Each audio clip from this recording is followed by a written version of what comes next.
ही रे माझा मितवा मालिकेच्या आजच्या भागामध्ये आपण पाहणार आहोत. अंजली आता देवी आईसमोर हात जोडून उभी असते. तिला ना आता कळतच नसतं की हे काय चाललंय, कारण इशूच्या बाबतीत वरच्यावर या ज्या काही घटना घडत आहेत त्या एकदमच बेकार आहेत आणि त्यामुळे आता अंजली खूप जास्त डिस्टर्ब असते.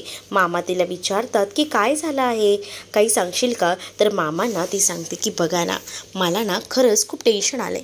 म्हणजे आतापर्यंत ज्या काही घटना घडत होत्या त्या मी स्वतःच्या समोरून डोळ्याने पाहिलेल्या आहेत, पण आता या ज्या काही घटना घडत आहेत त्याला सर्वस्वी जबाबदार जे आहे ते ईश्वरीला ठरवलं जाते. आईच्या नजरेत ईश्वरी हळूहळू पडत चालली आहे. मला असं वाटत होतं की आजीला चांगलं वाटेल, पण हळूहळू का होईना एक एक कारणामुळे ईश्वरी तिच्या नजरेतून पडत जाते, याचं मला त्रास होतोय. त्याच वेळेला आता मामांच्या लक्षात येतं की अगं, आपल्याकडे जी पूजा असते ती करायची राहिलेली आहे ना. जशी आपल्याकडे घट बसल्यावर पूजा केली जाते ती पूजा आपण करून घेऊया, असं देखील त्यांचं आता ठरत असतं. मग आता ती पूजा जी आहे ती आपण करून घेऊया आणि त्यामध्ये तुला तर माहिती आहे की सात्विका ताईचे दागिने आणि या सगळ्या गोष्टी द्यायला लागतील ना, मग आपण तसंच करूया. ईश्वरीला एकदा का ते दागिने आणि या सगळ्या गोष्टी दिल्या ना की सगळं काही घरातलं वातावरण पुन्हा एकदा सुरळीत होईल. तर अंजली म्हणते की हो, ते सगळं मला माहिती आहे, पण हे सगळं करण्यासाठी ईश्वरीही तितक्याच जोमाने तयार व्हायला हवी. तर मामा सांगतात की होईल तयार, तू जा. तर आता अंजली दागिने वगैरे घेते आणि ईश्वरीच्या रूममध्ये जाते. ईश्वरीच्या रूममध्ये गेल्यानंतर अर्णव अंजलीला म्हणतो की ताई, तू इथे काय करत आहेस? त्यावर अगरे, मी दागिने घेऊन आले आहे. ते काय ना, मला थोडं इशूकडे काम होतं. ही राजश्रीकींच्या घरातले आपले शाही दागिने आहेत आणि हे दागिने ईश्वरीने घालायला हवेत. त्यावर ईश्वरी पाहतच राहते. ईश्वरी म्हणत असते की असं का, म्हणजे हे दागिने मी का घालायला हवेत, त्याचं कारण काय आहे?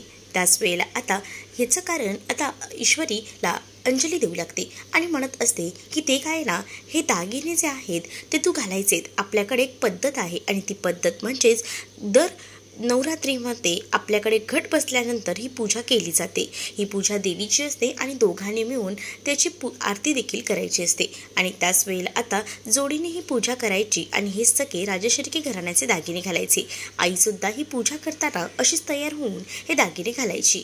आईची अशीच इच्छा असायची की एकदा का व्यक्तीने पूजेला बसलं की सगळे दागिने घालून बसावं आणि आईसुद्धा तसंच करायची. आणि हे सगळे आईचे दागिने आहेत, सो हे सगळे दागिने घालून तू पूजेला बसायचं. आणि एवढंच नाही तर हे जे दागिने आहेत ना, हे दागिने तू काय घालायचे, हे दागिने तुला परिधान करण्यासाठी तुझा नवरा आहे ना, तो तुला हे दागिने घालेल, असं देखील आता ठरत असतं. मग काय, अंजली जी आहे ती आता अर्णवला सांगत असते की हे सगळे दागिने तुला ईश्वरीला घालून द्यायचे आहेत. हे ऐकल्यानंतर इकडे मात्र आता ईश्वरीला जबरदस्त असा धक्काच बसतो.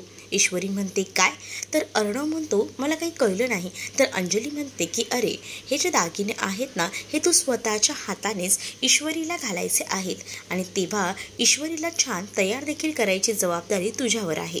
आता हे दागिने आणि ह्या सगळ्या काही गोष्टी अर्णवकडनं करून घ्यायच्या, या सगळ्याला ईश्वरी तयार होत नसते. पण सात्विकाचं नाव पुढे केल्यावर अंजलीने ईश्वरीला तयार व्हावंच लागतं आणि ती म्हणत असते की जर हे सगळं असंच असेल तर माझी काहीच हरकत नाही आहे, मी या सगळ्यासाठी तयार आहे. म्हणजेच काय, जर सासूबाईंची इच्छा असेल तर मी हे सगळं करेन, असं देखील आता ईश्वरी जी आहे ती आता बोलू लागते. आणि ईश्वरी जेव्हा या सगळ्या काही गोष्टी सांगते तेव्हा मात्र आता अंजलीला सुद्धा आनंद होतो. अंजली या पूजेचं महत्त्व आणि ही पूजा कशा पद्धतीने करायला हवी हे सगळं काही आता ईश्वरीला सांगू लागते. आणि जेव्हा ईश्वरी हे सगळं काही ऐकते तेव्हा मात्र आता खूप पोटात धक्का जो काही आहे तो अर्णवला बसलेला असतो. अर्णवला असं वाटत असतं की ईश्वरी काही या सगळ्यासाठी तयार होणार नाही, पण आता ईश्वरी या सगळ्यासाठी तयार झालेली असते. म्हणून अंजलीसुद्धा तिला सगळे दागिने देते आणि हे सगळे दागिने घालून तयार हो आणि साडीसुद्धा नेस आणि लवकरच खाली ये, आम्ही तुझी वाट बघत आहोत, असं देखील आता अंजली जी आहे ती ईश्वरीला सांगू लागते. आता ईश्वरीला या सगळ्या गोष्टी सांगितल्यानंतर अंजलीसुद्धा खूपच जास्त खुश झालेली असते, कारण तिलासुद्धा आता कळून गेलेलं असतं की खरंच आपली इशू जी आहे ती या दागिन्यांमध्ये खूपच सुंदर दिसेल आणि तिने मुद्दामून अर्णवला आणि ईश्वरीला जवळ आणण्यासाठी हा टास्क दिलेला असतो.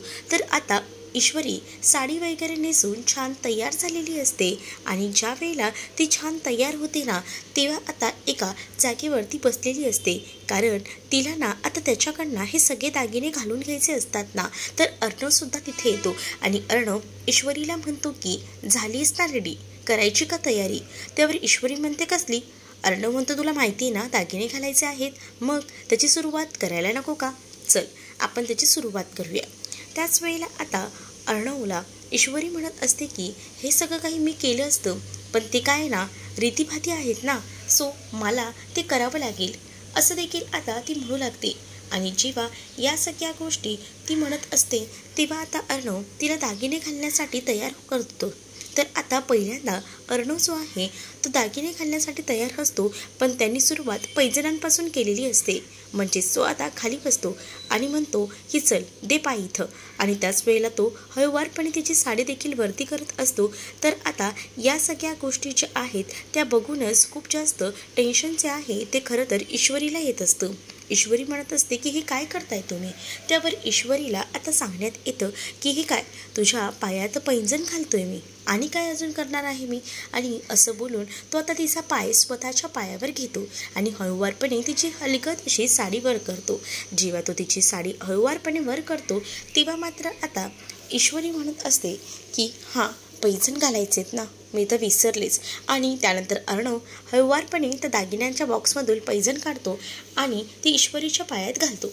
ईश्वरीच्या पायात ती पैंजण घालत असताना ईश्वरीच्या अंगावर एक वेगळे शहारे येत असतात. ईश्वरी आता या सगळ्यामध्ये हरवून जात असते. आता पैंजण घालून झाल्यानंतर बाकीचे दागिनेसुद्धा ईश्वरीला परिधान करून अर्णवला द्यायचे असतात आणि त्यासाठी अर्णवची खूपच जास्त धडपड सुरू असते. अर्णवला ईश्वरीचं ते मनमोहक रूप हे खूपच मनाला भावून जात असतं. म्हणूनच तो तिच्या पायात पैंजण घालताना सुद्धा एकटक तिच्याकडे बघत असतो. आणि त्याच वेळेला आता जेव्हा तो एकटक तिच्याकडे बघतो ना तेव्हा मात्र आता तिची नजर काही हटत नसते. तर दुसरीकडे मात्र आता अर्णव जो आहे तो ईश्वरीला म्हणत असतो की पैंजण घालून झालेत, आता बाकीचे दागिने सुद्धा हळूहळू का होईना तुला घालतो. आणि असं बोलून तो आता एका जागेवरनं उठतो आणि त्यानंतर पुढचे दागिने घालण्यासाठी तयार असतो. तर ईश्वरी एकदाच वेगळ्या टेन्शनमध्ये असते, कारण अर्णवेला एका वेगळ्या नजरेनं तिला पाहत असतो. त्यामुळे आता तिचा जीव नुसता वर खाली होत असतो. परंतु अर्णवची ईश्वरीवर ना काही नजर हटत नसते. तो मुद्दामुळंच तिला म्हणतो की सुंदर ना. तर ती म्हणते की काय सुंदर? तर अर्णव म्हणतो अगं हे आईचे दागिने गं. आणि त्याच वेळेला तो तिच्यासमोर हातही मागतो. हात पुढे केल्यावर तो आता तिच्या हातात त्या बांगड्या घालतो ज्या आईच्या असतात. खरं तर जेव्हा तो तिच्याकडे हात पुढे करायला सांगतो ना तेव्हा खरं तर आता ईश्वरी जी आहे ती हात पुढे करत नसते. मग अर्णव सांगतो अगं बांगड्या घालायचे आहेत म्हणून हात पुढे करायला सांगतोय. त्याबरोबर आता ईश्वरी निमूटपणे हात पुढे करते आणि जेव्हा ईश्वरी हात पुढे करते तेव्हा मात्र आता अर्णव तिच्या हातात त्या बांगड्या घालतो. त्यावर सुद्धा ईश्वरी त्याच्या डोळ्यात डोळे घालून बघत नसते. तर दुसरीकडे आता पाहायला मिळतं अर्णव आणि ईश्वरी हे दोघंही जण बेडरूममध्ये छान तयारी करत असतात या पूजेची. ईश्वरीला ते सगळे दागिने स्वतःच घालायचे असतात, पण अर्णव काही आता ऐकत नसतो. अर्णव म्हणतो की प्रथा आहे ना, सो मला हे करावंच लागेल. आणि असं बोलूनच तिच्या सगळ्या हातांमध्ये त्या बांगड्या आणि सगळं काही करून देत असतो तो. तर इकडे आता अर्णवला मुद्दामून ईश्वरीची मजा घ्यायची असते, कारण त्याला माहिती आहे की या ईश्वरीची मजा कशी घेता येईल आणि यासाठी तो एकदम जोमानं कामाला सुद्धा लागलेला असतो. तर दुसरीकडे मात्र आता तो जागेवर उठतो आणि तिलासुद्धा उठून उभं राहायला सांगत असतो. त्यावरती म्हणते की आता काय? तर अर्णव म्हणतो की अगं दागिने बाकीचे सुद्धा घालायचे आहेत ना, मग सुरुवात नको का करायला सगळ्या दागिन्यांपासून? आता तर फक्त पैंजणच आणि बांगड्याच घालून झाल्यात, मग बाकीचे सुद्धा दागिने घालायलाच हवेत ना, असं आता अर्णव ईश्वरीला म्हणतो. तर ईश्वरी अर्णवकडे पाहत असते. ईश्वरी खरं तर साडी वगैरे नेसून खूप सुंदर अशी तयार झालेली असते आणि त्याचमुळे आता ईश्वरीला अर्णवने उभं राहायला सांगितले म्हटल्यावर ईश्वरीसुद्धा आता जागेवर उभी राहते. तर अर्णवला ईश्वरीकडे बघून हसू येत असतं आणि तो आरशासमोर ईश्वरीला घेऊन उभा असतो. कारण आता ईश्वरीच्या गळ्यात नेकलेस, त्याचसोबत कानातले आणि त्याचसोबत आता कमरेत कमरपट्टासुद्धा बांधायचा असतो। सगळ्यात आधी तो आता कमरेत कमरपट्टा बांधायचं ठरवतो आणि तिला हळुवारपणे आता आपल्या जवळ घेतो। त्यावर ईश्वरी आता अर्णवकडे पाहत राहते।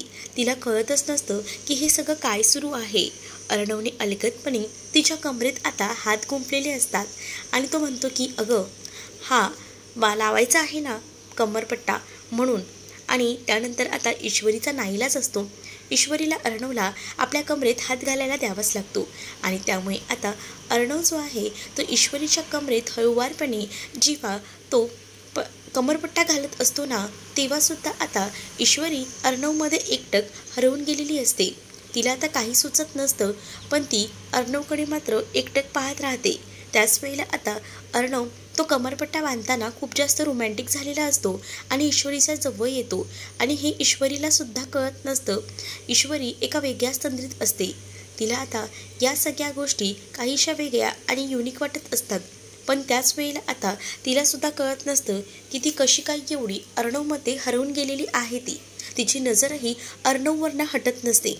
तिला आता एकदमच असं अंगावर शहारे येतात ना अगदी तसे आलेले असतात। तर दुसरीकडे मात्र आता अर्णव हळूच ईश्वरीच्या कानात म्हणतो की सुंदर। त्याबरोबर आता ईश्वरी काय असं म्हणते। त्यावर अर्णव तिला म्हणतो अगं तुझे हे कानातले तुझे कमरपट्टा त्यामध्ये तू खूपच सुंदर दिसतेस आणि असं बोलून तो तिचं कौतुक करू लागतो। तर दुसरीकडे मात्र आता पाहायला मिळतं अर्णव एकटक त्या आरशामध्ये बघत असतो। तर ईश्वरी त्याला सांगत असते की चला मला पुढे सुद्धा तयार व्हायचे पुढचेही दागिने घाला आणि असं बोलून ती आता पुढचेही दागिने घालायला त्याला सांगत असते। त्यावर अर्णव म्हणतो घाई काय घालणारच आहे की मी पुढचेही दागिने आणि असं बोलून तो आता ते पुढचेही दागिने घालण्यासाठी म्हणून सुरुवात करतो। त्यासाठी तो आता ईश्वरीला पुन्हा एकदा त्या टेबलवर खाली बसवतो। काय आता त्याला तो बाजूबंद घालायचा असतो। मग हळूच तो वागतो आणि तिच्या हातात तो बाजूबंद घालून देतो। त्यावेळेला सुद्धा तो अलगदपणे ईश्वरीच्या जवळ आलेला असतो आणि या सगळ्या गोष्टींना ईश्वरीला जाणवत असतात। त्यामुळे ईश्वरीना थोडी अशी अनकम्फर्टेबलच फील होत असते।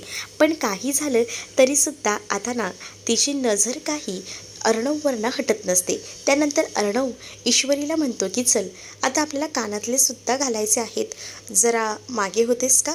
आणि त्याच वेळेला आता ते कानातले घालण्यासाठी तो तिचे केस ना हळुवारपणे मागे करतो आणि जेव्हा ते केस तो हळुवारपणे मागे करतो ना तेव्हा मात्र आता ईश्वरी म्हणत असते की द्या मी करते हे नका करू तुम्ही। पण आता अर्णव ऐकत नसतो। अर्णव म्हणतो अगं प्रथा विसरलीस का मला तर करावंच लागेल ना। आणि असं बोलूनच तो तिच्या हातातमध्ये कानातलं घेतो आणि ते कानातलं तिला घालू लागतो आणि जेव्हा तो ते कानातलं तिला घालत असतो तेव्हा त्या कानातल्याच्या मागचा स्क्रू असतो ना म्हणजे फिरकी ती खाली पडते। त्याबरोबर अर्णव म्हणतो स्क्रू पडला। तर आता ईश्वरीला असं वाटतं की अर्णव मुद्दामून तिची मजा घेतोय आणि तिचा डोक्याचा स्क्रू पडलाय असं काहीसं म्हणतोय की काय। मग आता ईश्वरी म्हणते की काय काय म्हणालात। त्यावर अर्णव म्हणतो अगं ते कानातल्याचा स्क्रू नसतो का तो पडला। तर अर्णववर ईश्वरी आता भडकते आणि म्हणते तुम्हाला मी म्हटले होते द्या मी कानातलं घालते पण काय तुम्हाला ऐकायचंच नसतं ना स्वतःचंच खरं करायचं असतं। मग आता मी तरी काय बोलणार बघा आता कुठे भेटतोय का तुम्हाला तो कानातल्याचा स्क्रू। असं बोलून ती आता त्याला कानातला स्क्रू शोधायला लावते।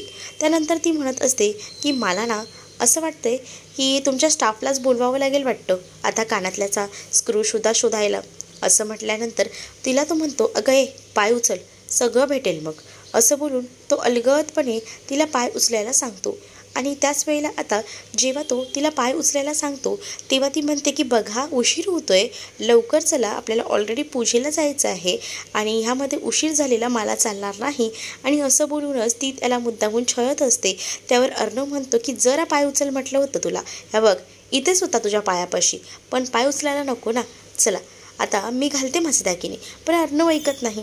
अर्णव स्वतःच तिला आता ते दागिने पुन्हा एकदा घालून द्यायला मदत करत असतो आणि जेव्हा अर्णव तिला ते दागिने घालून देत असतो ना तेव्हा मात्र ईश्वरी आरशातून अर्णवकडे पाहत असते। अर्णव हळूहळू का होईना एक एक करून तिला दागिने घालून देतो। कानातले सुद्धा खूप छान पद्धतीनं त्याने तिला घालून दिलेले असतात आणि त्यामुळेच आता त्याचीही तिच्यावरनं काही नजर हटत नसते कारण खूपच सुंदर अशी ती त्या दागिन्यांमध्ये दिसत असते।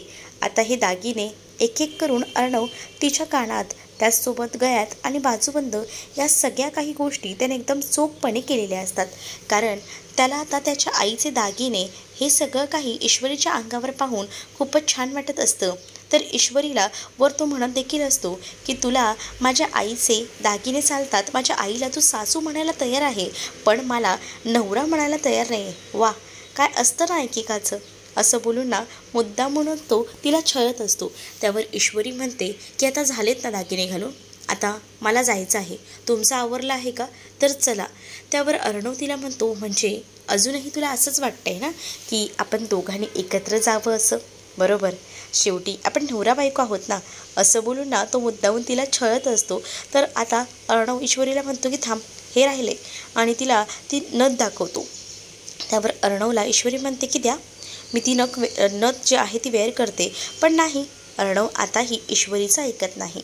तो म्हणतो की नाही, ही नथ आहे ना मीच घालणार आहे आणि द्या माझ्याकडे.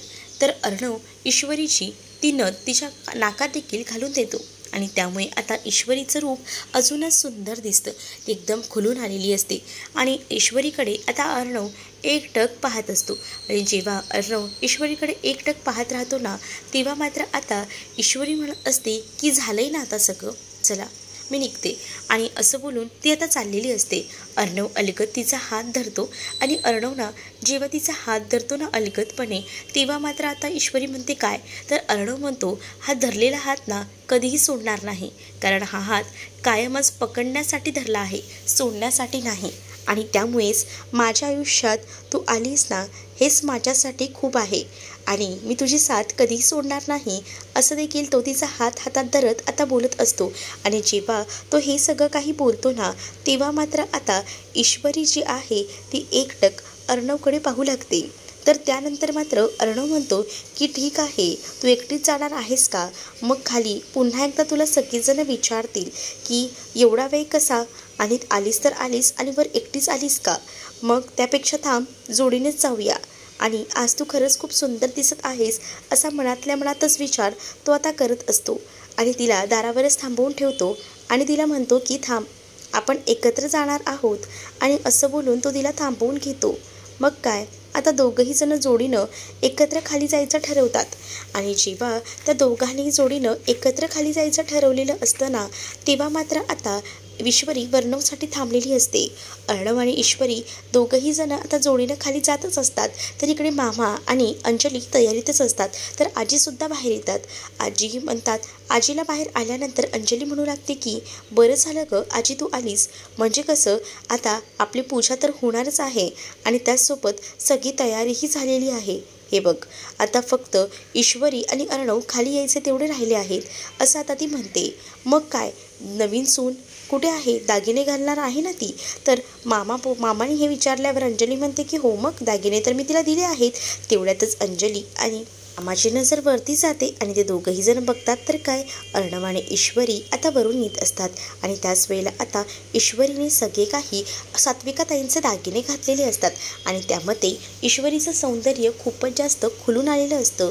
ईश्वरी एकटक आता पाहत असते आणि त्यामुळे आता ईश्वरीची नजर आता खूपच सुंदर अशी दिसत असते. ईश्वरी एकदम बोलक्या डोळ्याची दिसत असते. तर मामासुद्धा आता तिचं खूपच जास्त कौतुक करू लागतात आणि मामा तिला म्हणतात की खरंच ना, खूप सुंदर दिसतेस बघ तू, आणि तुझ्याकडे पाहतच राहावं असं वाटतंय, असं बोलून आता तिचं कौतुक करू लागतात. आणि त्याच वेळेला मात्र आता ईश्वरी म्हणत असते की थँक्यू, ते काय आहे ना आईंचे दागिने आहेत ना, त्यामुळे मी घातले ते दागिने. तर खरंच साक्षात मला असं वाटतंय ना की आमची सात्विकाताईच उभी आहे हे दागिने घालून, असंच वाटतंय. अंजलीही आता तिचं कौतुक करते की हो, आईसुद्धा सणासुदीला असेच दागिने घालायची आणि हे दागिने घालूनच ती सगळ्यांसमोर यायची. अगदी ना, आज तू तशीच दिसत आहेस, असं देखील अंजली आता ईश्वरीला बोलू लागते. तर ईश्वरीची नजर अर्णवकडे असते. तर दुसरीकडे पुढील भागामध्ये आपल्याला पाहायला मिळतं की आता पूजेची तयारी झालेली असते. तेवढंच तिथं आता लावण्य आलेली असते आणि जेव्हा लावण्य तिथे येते तेव्हा मात्र आता ती म्हणू लागते की काय, मी असणार आहे पूजेला आणि मी अर्णवसोबत ही पूजा करणार आहे. त्याच वेळेला आता अर्णव म्हणतो की तू विसरतेस का, माझं लग्न झालं आहे मिस इंदौरसोबत आणि मी तिच्यासोबतच ही आता पूजा करणार आहे. तर इकडे अंजलीसुद्धा म्हणत असते की तुझं चुकतंय हा लावण्या, त्याचं लग्न झालं आहे. सो त्याचं लग्न झालं आहे म्हटल्यावर त्याच्या बायकोसोबतच तो ही पूजा करणार आहे आणि मग तू अशी मध्ये बोलून चालणार नाही. तर आजी म्हणतात की मीच तिला ही पूजा करण्यासाठी बोलवलं आहे. आता जेव्हा आजी या सगळ्या गोष्टी सांगतात तेव्हा मात्र आता अर्णव शांतच राहतो. पण या सगळ्या गोष्टीचं ईश्वरीला खूपच जास्त वाईट वाटत असतं. ईश्वरी एकटक आता पाहत राहते. मग आता अर्णव हा सगळा मान लावण्याला देईल का, की पूर्णच मान घेऊन तो आता या सगळ्यातून माघार घेईल, हे पाहणं तितकंच इंटरेस्टिंग असणार आहे. तुम्ही जर आपल्या चॅनलवर नवीन असाल तर नक्की सबस्क्राईब करा आणि त्याचसोबत व्हिडिओ आवडला असेल तर व्हिडिओला लाईक करायला विसरू नका. चला तर मग भेटूया पुढच्या भागामध्ये. तोपर्यंत टाटा बाय.